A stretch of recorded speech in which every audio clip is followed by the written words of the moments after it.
Well, good morning. Welcome to Rooted and Relevant. And we're going through the Gospel of John. And we know that the Gospel of John is unique to the other Gospels, 93% unique to itself, presenting Jesus Christ as the Son of God, written to the Gentiles, and really presenting Christ as the substitute payment for our sin, the one who is the author and giver of eternal life. And so John the Baptist is called to explain some things, and he gives a wonderful answer, and that is that Christ must increase and we must decrease.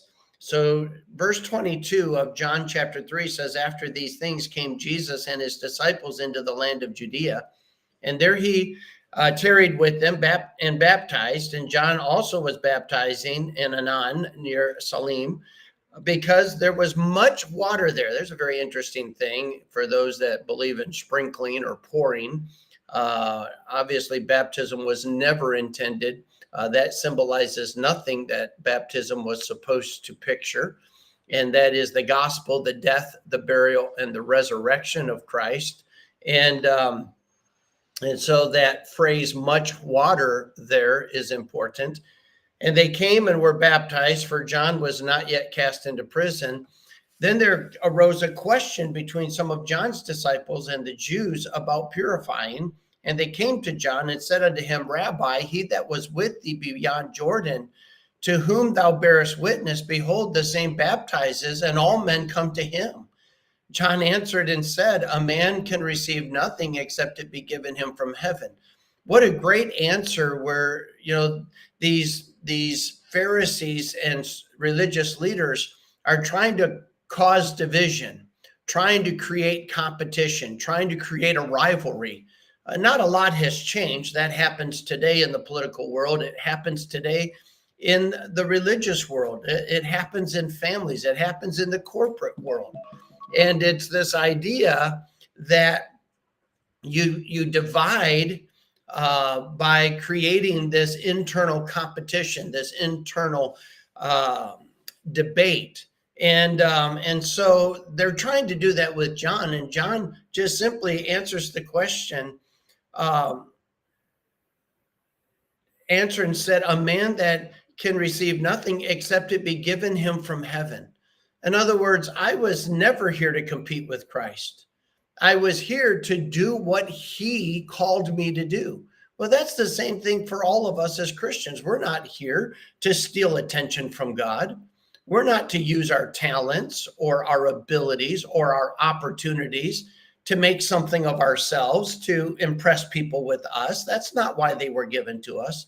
They were given to us so that we could exalt Christ, so that we could point people to Jesus. And John does the same thing. He's like, wait a minute. I only do what I do because of him. I was given this amazing privilege to point people to him.